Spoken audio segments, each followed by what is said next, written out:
मित्रो, आज आपण एका प्रेरणादायी व्यक्तिमत्वाचा शोध घेणार आहोत। घेतलेला शोध आपण समोर ठेवणार आहोत। आपल्या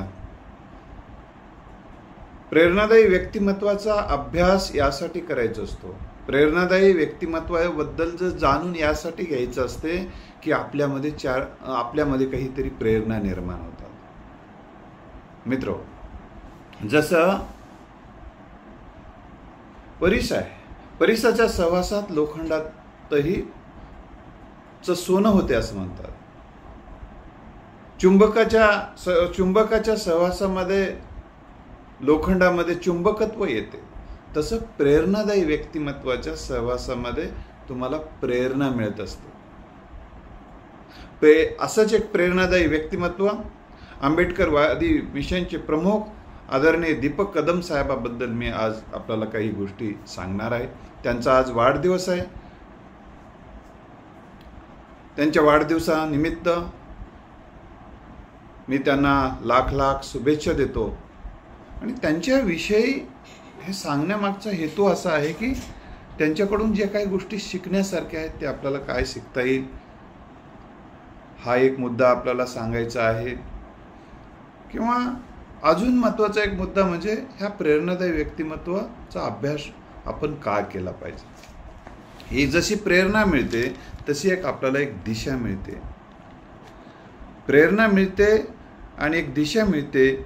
ध्येय किती उदात्त असलं पाहिजे याचेही संस्कार होतात। त्याचबरोबर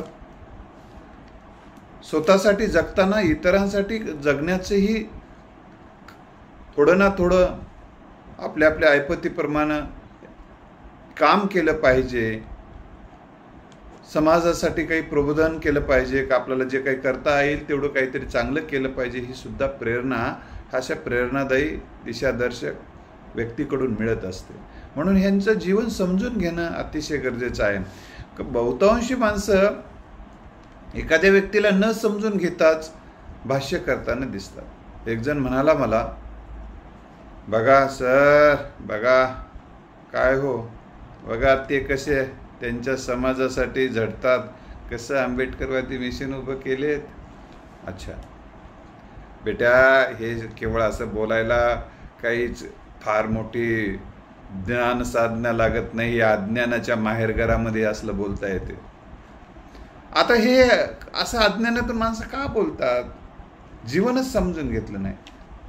बघा असं हे वरवरचं नाही ते। बघा, माणूस सेवकाची नोकरी सोडवायला तयार नाही। दीपक कदम साहेबांनी नायब तहसीलदार पदाची नोकरी सोडून देऊन समाजातील विद्यार्थी मोक्याच्या जागी गेले पाहिजे। समाज म्हणजे केवळ जात हा निकषच नाही, तिथे लक्षात ठेवा। मी अनेकदा त्या ठिकाणी गेलेलो आहे, तो भाग मी पुन्हा सांगेल। तर मला सांगायचं होतं, सेवक पदाचा त्याग करायला तयार नाहीत कोणी। त्यांनी नायब तहसीलदार पदाचा त्यांनी MPSCच्या माध्यमातून जे पद प्राप्त केलेलं होतं त्या पदाचा त्याग बाबासाहेबांच्या जयंतीच्या दिवशी केला। संकल्प केला की अखंड ज्ञान साधना करून समाजासाठी शेवटच्या श्वासापर्यंत मी काम करणार आहे। मित्रो, नोकरी मिळाल्यानंतर छोकरी मिळते, छोकरी मिळाल्यानंतर आपलं मस्त असं एक स्वप्न सर्वसामान्य माणसाचं असतं। नोकरीचा त्याग केला एवढंच नाही तर आयुष्यभर लग्न न करता संपूर्ण वेळ ह्या समाजकार्यालाच द्यायचा आहे म्हणून त्यांनी लग्न न करण्याचाही निर्णय घेऊन टाकला। अखंड ज्ञान साधनेची प्रेरणा डॉक्टर बाबासाहेब आंबेडकरांकडून घेतली। तसंच संसाराचा त्याग करून जसं तथागत गौतम बुद्धांनी अखंड ज्ञान साधना करून जगाच्या दुःखमुक्तीचा आदर्श जगासमोर ठेवला. त्यांच्याकडनं प्रेरणा घेऊन त्यांनी अखंड ज्ञान साधण्यासाठी माझं जीवन समर्पित म्हणून जीवन समर्पित केलेलं आहे. मित्रांनो, आपल्याला हे सर्वसाधारणपणे समाजामध्ये यशस्वी माणसं ती समजली जातात, आपलं बघणारी, आपल्यासाठी जगणारी, दुसऱ्यासाठी काही करू लागली. येडं झाले र, येडं झाले म्हणतात, काही करत राहते, येडं झालंय. म्हणजे ही जी समाजाची जी मानसिकता आहे ना, समाजाच्या वैचारिक मागासलेपणाचं ते लक्षण आहे. एखादा सामाजिक काम करणाऱ्या माणसाला प्रेरणा प्रोत्साहन देण्याऐवजी येडं झालंय र, कामातून गेले र, डोक्यावर परिणाम झालाय र, अशा पद्धतीनं बोलून निरुत्साही करणाऱ्यांच्या मेंदूमध्ये शेण भरलेलं असते. म्हणून मित्र, ते तसं बोलत असतात. त्यामुळे त्याच्याबद्दल आपल्याला राग न येता त्यांच्याविषयी दया आली पाहिजे, त्यांच्याबद्दल दया आली पाहिजे. अरे रे, हे असं जे बोलतात ना, त्यांचं वैचारिक दिवाळखोरीमुळं असं ते बोलत असतात. त्याच्यामुळं आपण त्यांना माफ करून टाकलं पाहिजे. मला एक आजच्या लेखामध्ये शिवाजीराजे पाटलांच्या एका लेखातलं एक वाक्य फार आवडलं. जग ज्यांची गणना वेड्यात करतं, कालांतराने ते पुस्तकाच्या धड्यात दिसतात. ते खरं आहे. अनेक महापुरुषांना या देशामध्ये वेड्यात काढलेलं होतं.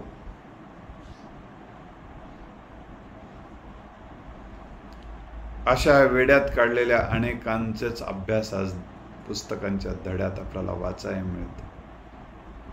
घराचा त्याग करावा लागला महात्मा फुले, सावित्रीबाई फुले यांना. असो, हा विषय त्यांच्या महात्मा फुलेंचा संदर्भ यासाठीच दिलेला आहे. महात्मा फुलेंनी जसा उजवा हात कामातून गेलेला होता, कशामुळं? पॅरालिसिस, अर्धांगवायूच्या झटक्यामुळे. तर डाव्या हाताने सार्वजनिक सत्य धर्म झोपून आलेल्या त्या अवस्थेत, पॅरालिसिस झालेल्या त्या अवस्थेत लिहून काढला. हे संदर्भ यासाठी देतो मी. दीपक कदम सर हे आजही अखंड ज्ञान साधनेमध्ये असतात. त्यांना मध्यंतरी काही हृदयाच्या संदर्भाचे ऑपरेशन्स झालेत.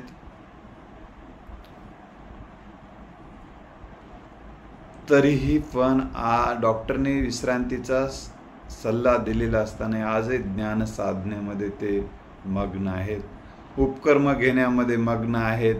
विद्यार्थी बहुजनांचे, बहुजन हिताय, बहुजन सुखाय, बहुजनांची विद्यार्थी आजही मोठी झाली पाहिजे,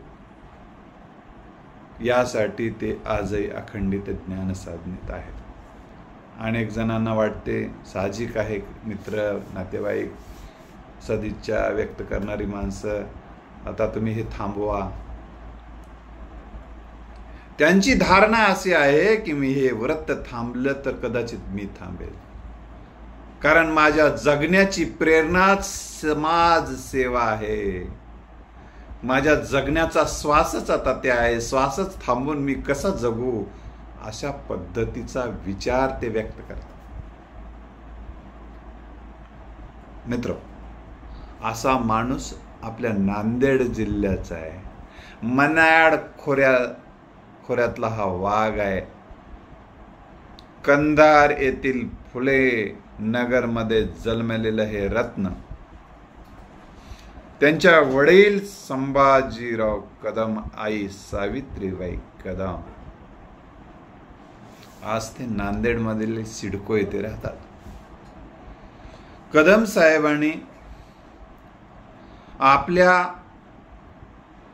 नायब तहसीलदार पदाचा त्याग करून जेव्हा आंबेडकरवादी मिशन निर्माण करण्याचा संकल्प सोडला, ते संकल्प परिपूर्तीसाठी त्यांच्या बहिणीने सहकार्य केलं. त्यांच्या बहिणीने जमीन दिली. आज त्यांनी दिलेल्या जमिनीवर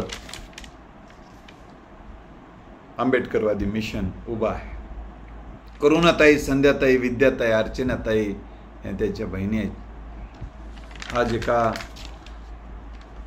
आंबेडकरवादी मिशनच्याच पाठीमागे असणाऱ्या बहिणीच्या घरी ते राहतात.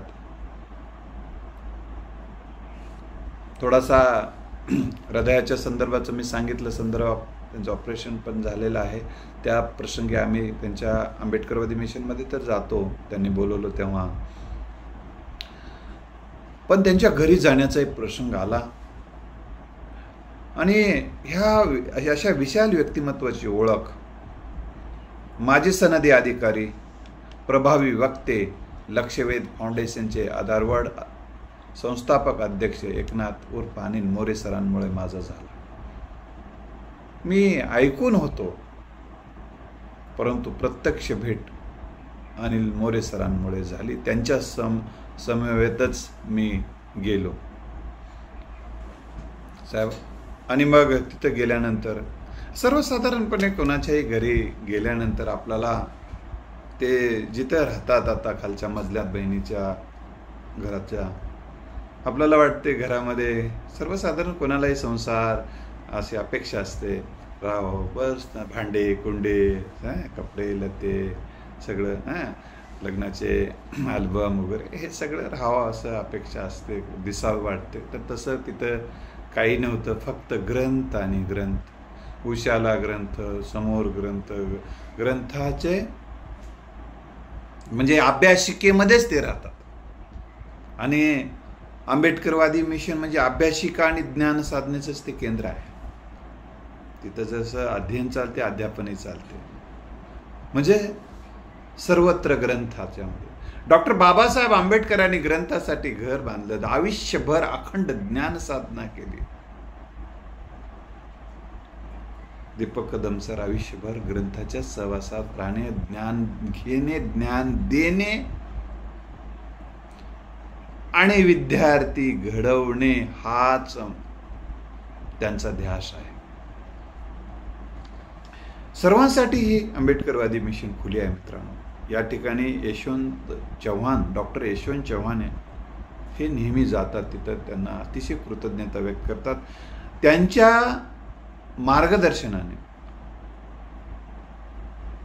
आंबेडकरवादी मिशनचे प्रमुख दीपक कदम सरांच्या मार्गदर्शनाने त्यांचा मुलगा डॉक्टर सुहेश चव्हाण हे UPSC झाले. यशवंत चव्हाण हे नायगावचे आहेत, नायगावचे, लक्षात ठेवा.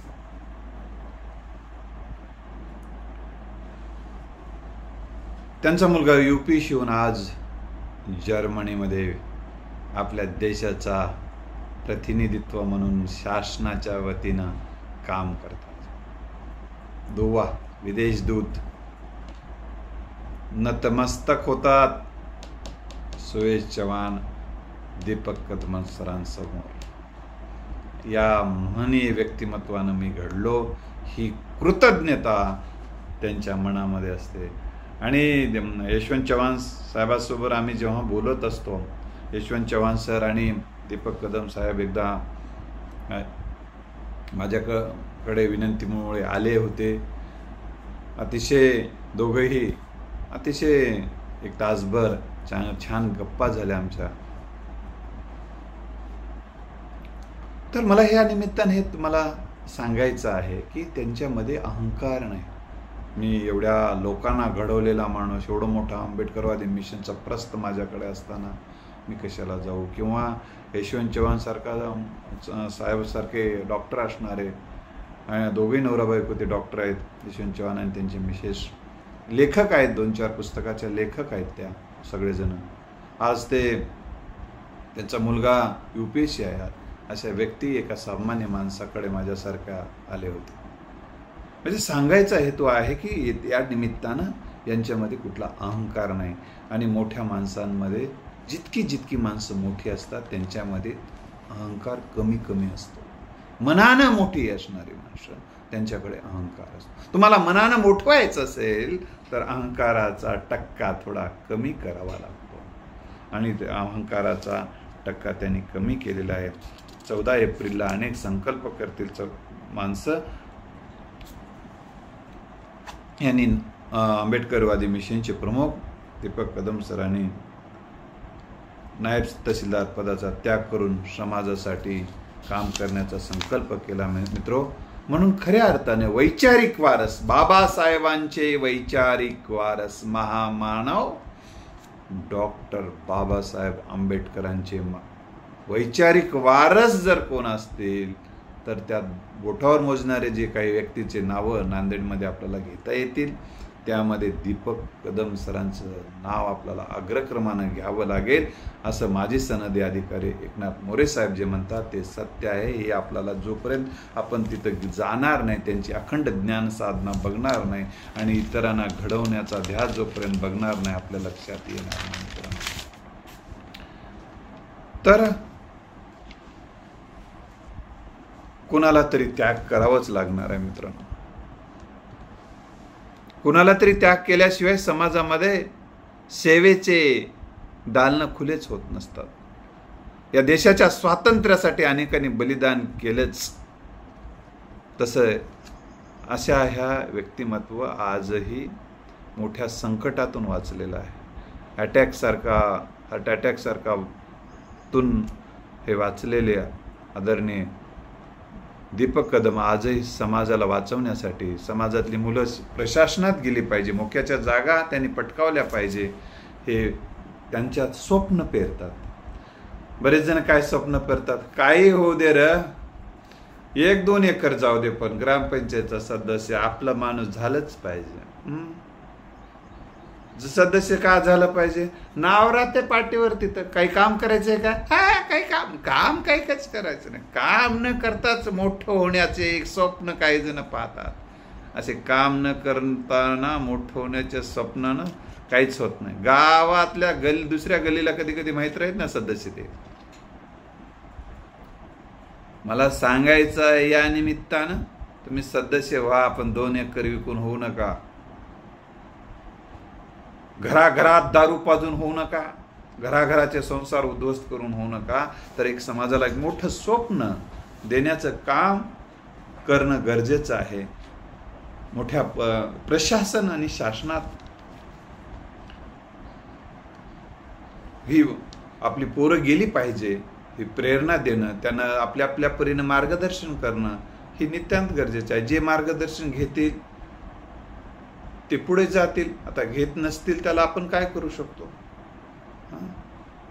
आपलं जे काही करता येईल तेवढं करायचं, एवढाच प्रेरणा आपण दीपक कदम सरांकडून घेऊया. त्यांची 18 तासाचा एक उपक्रम आहे मित्र, 18 तास अभ्यासाचा उपक्रम, 18 तास अभ्यासक्रम 18 तासाचा अभ्यासाचा उपक्रम ते राबवतो. प्रेरणा उद्देश काय, काही जण म्हणू शकतील 18 तास एक दिवस राबवल्यानं काय होते. ते एक दिवस नाही, त्यांचे अखंड त्या साधनेचा एक प्रेरणा द्यावी. ठीक आहे, पोरं 18 तासापैकी 10 तास करतील, अखंडित पद्धतीने 10 तास जरी पोरगा अभ्यास रोज करत असेल तरी तो कुठल्याही पदावर जाऊ शकतो. ही एक प्रेरणा यातून मिळते. लक्षात आलं. म्हणून 18 जयंतीच्या दिवशी जयंती वेगवेगळ्या पद्धतीनं लोक साजरी करतात. कोण कशी करावी यावर आता काही बोलणे हा आजचा उद्देश नाही, परंतु ज्ञान, अखंडित ज्ञान साधना या उपक्रमासाठी मी अनेकदा मोरे साहेबांसोबत, कामाजी पवार साहेबांसोबत या ठिकाणी गेलेलो आहे. तर त्या ठिकाणी ज्ञानाचं प्रबोधनाचं कार्य, ज्ञान देण्याचं कार्य, ग्रंथ देण्याचं कार्य ते करतात. त्यांचा वाढदिवस जे दीपक कदम साहेबांचा वाढदिवस ते ग्रंथ दिन म्हणून साजरा करतात, ग्रंथोत्सव. त्यासाठी ग्रंथ आपण तिथं ग्रंथ भेट द्यायची आहे. गेल्या वर्षी मी ग्रंथ भेट दिली, यावर्षी मी ग्रंथ भेट देणार आहे. अनेक जण ग्रंथ भेट देतात आणि त्या ग्रंथ भेटीचं काय केलं जातं तर ते विद्यार्थ्यांसाठी ते ग्रंथ उपलब्ध करून देतात. UPSC, MPSC वेगवेगळ्या स्पर्धा परीक्षेतून तिथं विद्यार्थी ना नफा ना तोटा तत्वावर ते आंबेडकरवादी मिशन चालतं. त्या ठिकाणी हे जर आपण योग्य ठिकाणी ग्रंथदान करणं हे एक नवा संकल्प, ग्रंथ भेट देणं आणि ग्रंथदान देणं, ग्रंथभेट देणं, आपल्याला ग्रंथदान देणं ही एक नवी चळवळ गावागावामध्ये सुरू होणं अतिशय गरजेचं आहे. ग्रंथभेट, लग्न असो काय असो, ग्रंथभेट देणं, एक वाढदिवस असो काय असो, ग्रंथभेट देत राहणं. मी स्वतः मित्र गेल्या 30 वर्षापासून काय वाढदिवस असो काय असो, सहकार्याचा असो कोणाचा असो, ग्रंथभेट देण्याचा प्रयत्न मी करत असतो. म्हणून मग दीपक कदम साहेब मला यामुळे देखील आवडतात. ज्ञानाचा झरा, ज्ञानाची प्रेरणा असणारे व्यक्तिमत्व, ग्रंथाच्या सहवासात आयुष्य व्यतीत करणारे व्यक्तिमत्व मला त्यासाठी मनापासून आवडतं. तर हे वैचारिक श्रीमंती, समाजाची वैचारिक श्रीमंती वाढवायची असेल, समाजाचा वैचारिक लेवल वाढवायचा असेल आणि समाज ज्ञान संपन्न बनायचा असेल आणि देश हा सुजलाम सुफलाम करायचा असेल तर घर तिथे ग्रंथालय, म्हणजे छोटं का असे ना घर 4 पुस्तकं तिथं राहिले पाहिजे. तर व्यसन समाजातले जर कमी करायचे असेल तर वाईट व्यसन, ग्रंथाचे संस्कार करणं, ग्रंथ वाचनाचे संस्कार करणं, ग्रंथ उभारणं, गाव तिथे ग्रंथालय उभं करणं, ते वाढवणं, लोकांनी ते वाचणं खूप गरजेचं आहे. काही जणाला वाटते की गावातले मंदिरं मोठे करा, हो काही करा पण मंदिरं मोठे करा. या गाव देशामध्ये गाव सगळीकडे मंदिर बांधून टाका सगळीकडे टाकून द्या. ग्रंथालय शाळा ओस पडल्या तरी चालतील, काय अडचण नाही, परंतु हे झालं पाहिजे मोठं.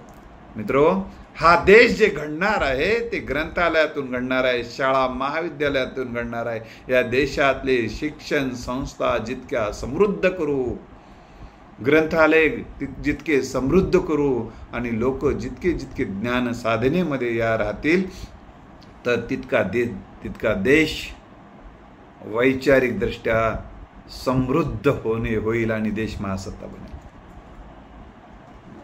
लक्षात आलं? मंदिर की ओर चलो, मंदिर की ओर तर ज्ञान मंदिर की ओर चलो असा नारा आता आपल्याला द्यायचा आहे. ही प्रेरणा आपल्याला दीपक कदम साहेबांकडून भेटते. असा व्यक्तिमत्वांचा सन्मान करावा हा माझा हेतू होता.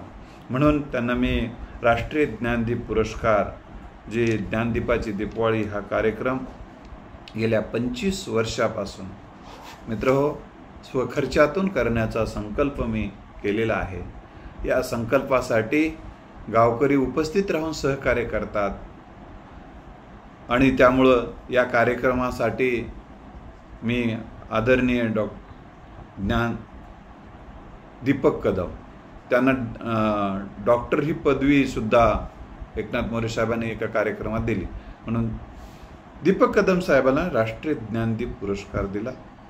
पुरस्कार जाहीर करताना 5,000 रुपये मानपत्र असं मी जाहीर केलं. परंतु दीपक कदम साहेब म्हणाले की पैसे तुम्ही स्वखर्चातून हे सगळं करताय, कारण सामाजिक कार्य करताना काय त्रास होतो हे मला चांगलं माहीत आहे. लक्षात आलं? दीपावलीच्या दिवशी दीपावली आली की कपडे खरेदी करणे, सोनं नाणं खरेदी करता, तुम्ही ग्रंथ खरेदी करता, हे सामाजिक काम करता, तुम्ही हे पैसे मला नका देऊ, ते पैसे अजून समाजकार्यासाठी द्या. त्याशिवाय तर आम्ही त्या पैशाचा उपयोग गावामध्ये जे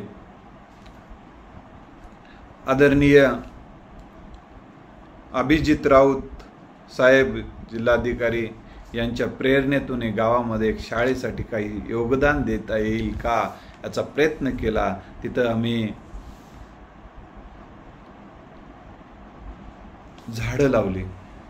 जे मित्र गोविंद बैलके सर, माझा पुतण्या जीवराज भोपाळे आणि माझ्या ह्याच्यातून 5,000 रुपये करून तिथं झाडं लावली. गेट मी दुरुस्त करून देण्याचा प्रयत्न केला. जे काही करता येईल ते केलं. अनेकदा 2-3 कार्यक्रम घेण्याचा तिथं प्रयत्न केला. अनेक साहित्यिक तिथं आले. इकडे राम मंदिराचा उत्सव होता. त्या दिवशी शाळेमध्ये आम्ही ज्ञान उत्सव साजरा केला. झाडं लावले. काही अनेकांनी सहकार्य गावामध्ये केलं. सोनू दरेगावकर, नागनाथ चिंचाळे, मारुतराव शिंदे, CRP, हे ज्यांनी सहकार्य केलं त्यांनी वस्तुरूपाने तिथं सहकार्य केलेलं आहे. काही जणांनी ग्रंथ आणून दिले शाळेसाठी. ग्रंथालय तिथं आता उभं करायचं आहे. ह्या सगळ्या गोष्टी गावाला जे लाईटची सोय नव्हती, लाईटची खांबं नव्हती, म्हणून खांबं जिल्हाधिकारी माध्यमातून आम्ही केलं. सांगायचा हेतू आहे की अशा प्रेरणा, चांगल्या व्यक्तीच्या प्रेरणेतून माणसाच्या मनामध्ये चांगले उदय कामं होतात. मग ते राष्ट्रीय ज्ञानदीपाचा पुरस्कार दिल्यानंतर साहेबांना, दीपक कदम साहेब इकडे छोट्या खेड्यामध्ये येतील काय, काही जणांनी शंका उपस्थित केली होती. परंतु ज्यांना सामाजिक संवेदना समृद्ध असतात त्या माणसांना सामाजिक काम करणाऱ्या एखाद्या व्यक्तीचा काय त्यांना वेदना असतात किंवा काय कोणत्या गोष्टीला सामोरं जावं लागतं याची त्यांना जाणीव असते. आणि आपण गेलं पाहिजे भूमिका घेऊन ते स्वतः आले. त्यांचे टीम्स आले, त्यांचे विद्यार्थी, UPSCचे MPSCचा अभ्यास करणारे काही विद्यार्थी त्यांच्यासोबत आले. मग एकनाथराव मोरे साहेब, कामाजी पवार साहेब आले. यानंतर बरेच महनीय व्यक्तिमत्व त्या कार्यक्रमाला आले. 25 वर्षामध्ये जवळपास 300-400 महनीय व्यक्तिमत्व येऊन गेलेले आहेत.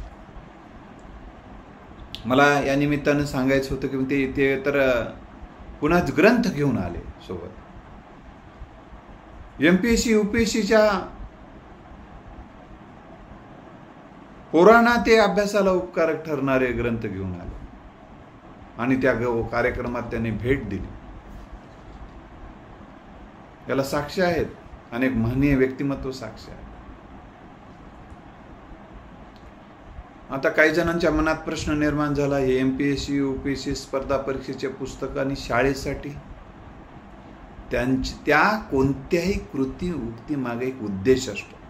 त्यांनी सांगितलं स्पष्टपणे, या गावातून एखादा विद्यार्थी MPSC झाला, UPSC झाला, ही प्रेरणा ह्या ग्रंथाकडे पाहून मिळावी. फक्त वाचेल तेव्हा वाचेल किंवा काही जण वाचतील आता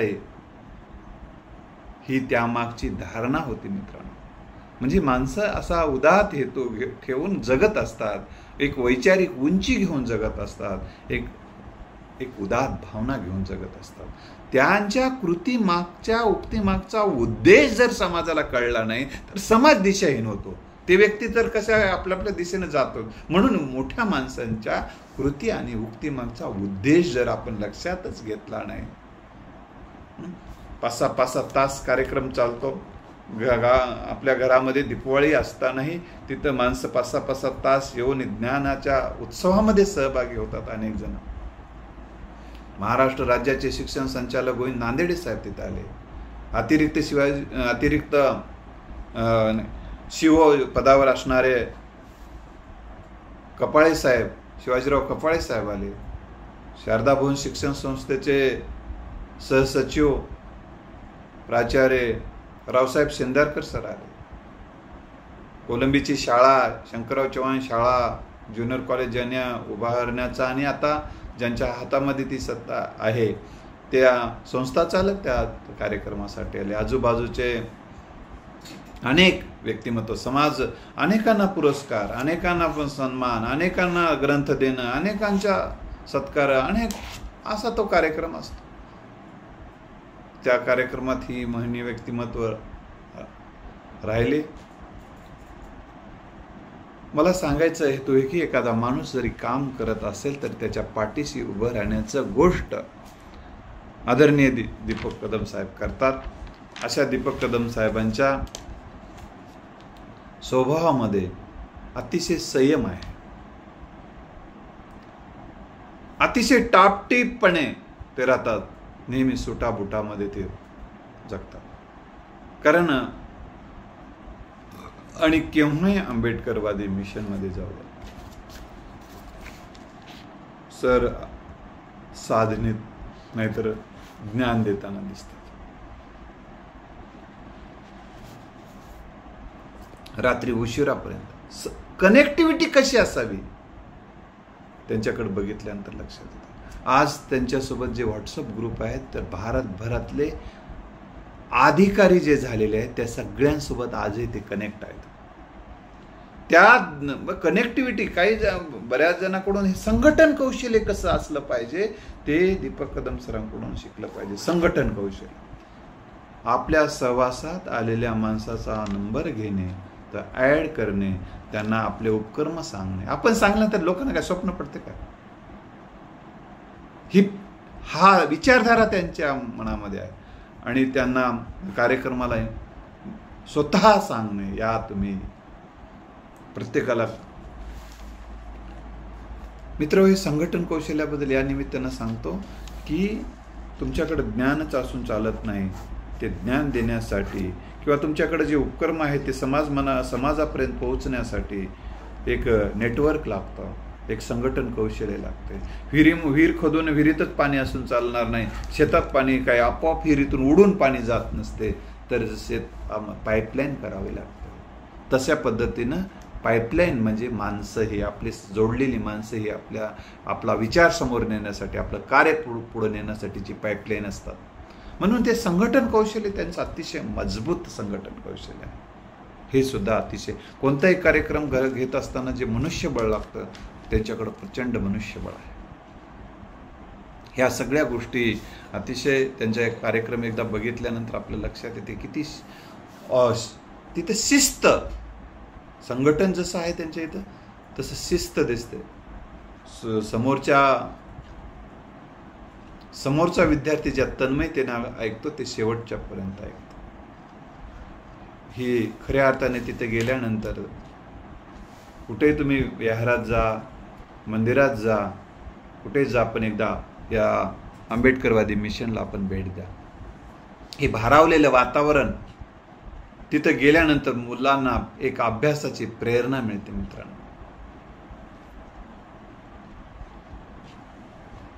दुसरी आणखीन एक महत्त्वाची गोष्ट आपल्याला सांगतो की तिथे प्रवेश घेण्यासाठी बौद्ध धर्मीय असावा असं बंधन नाही. कुठल्याही जाती धर्माची लोक तिथं जाऊन अभ्यास करू शकतात, राहू शकतात. तिथं कुठलाही भेदाभेद नाही. भेदाभेदानं मानवी मूल्यांची होळी झालेली आहे. आता ते भेदाभेदला गाडून टाकलं पाहिजे ही विचारधारा घेऊन ते आंबेडकरवादी मिशन काम करतात. आणि सर्वांना सर्वत्र माझे भावंड दिसत आहेत ही भावना घेऊन तिथं काम केलं जातं. हे मित्र लक्षात ठेवलं पाहिजे. केवळ गैरसमज करून घेऊन आपण दुरूनच एखाद्या व्यक्तीबद्दलचं मूल्यांकन करून आपणही चुकीचे ठरवणं आणि दुसऱ्याला चुकीचं ठरवणं उचित नाही. अशा ज्ञान महर्षी, अखंडित साधना करणारे, शिस्तबद्ध, नियोजनबद्ध, संघटन कौशल्य असणारे लेखक, उत्तम लेखक असणारे दीपक कदम सर, एक उत्कृष्ट वक्ते असणारे दीपक कदम सर आणि प्रेरणा देऊन विद्यार्थी घडवणारे व्यक्तिमत्व. मोक्याच्या जागाच पटकवा असं न सांगत बसता मोक्याच्या जागा कसे पटकवले पाहिजे विद्यार्थी यासाठी रात्रंदिवस धडपडणाऱ्या आदरणीय दीपक कदम साहेबांना मी मनापासून त्यांच्या वाढदिवसानिमित्त शुभेच्छा देतो. आणि ज्यांना ज्यांना या आंबेडकरवादी मिशनशी जोडून राहायचं असेल तर त्यांच्या ह्या दीपक कदम साहेबांच्या या आंबेडकरवादी मिशनशी जोडून राहणं ज्यांना शक्य आहे त्यांनी तुम्ही राहावं. मित्र, आतापर्यंत जवळपास त्यांच्या प्रेरणेने आणि त्यांच्या मार्गदर्शनाने 100च्या जवळ UPSC परीक्षा मुलं पास झालेली आहेत. 250च्या वर MPSC झालेले आहेत विद्यार्थी. 200च्या वर PSI झालेले आहेत आणि इतर दुसऱ्या बँकिंग वगैरे इतर क्षेत्रात तर अनेक झालेले आहेत. महादेशभर त्यांचे विद्यार्थी आहेत. देशभर, विदेशातही काही जण गेलेले आहेत. आता त्याचे एक उदाहरण म्हणून मी डॉक्टर सुयश चव्हाणांचं सांगितलेलं आहे. हे असा माणूस घडवणारं सगळ्यात पवित्र कार्य आहे ते माणूस घडवणं, ज्ञान देणं. ज्ञाना इतकं पवित्र काही नाही अशी आपली संस्कृती सांगते. हे पवित्र कार्य करणाऱ्या अशा महनी व्यक्तिमत्वाला पुन्हा एकदा वाढदिवसाच्या शुभेच्छा देतो. या आंबेडकरवादी मिशनशी आपण कनेक्ट राहूया. तिथे आपल्याला जे काही योगदान देता येईल ते आपण देऊया. आणि हे आंबेडकरवादी मिशन केवळ नांदेडमध्ये नाही तर प्रत्येक जिल्ह्यामध्ये उभं राहिलं पाहिजे. आणि यामध्ये सर्व विद्यार्थी घडले पाहिजे, वेगवेगळ्या क्षेत्रात गेले पाहिजे. ही भावना या निमित्तानं व्यक्त करून थांबतो. जय हिंद.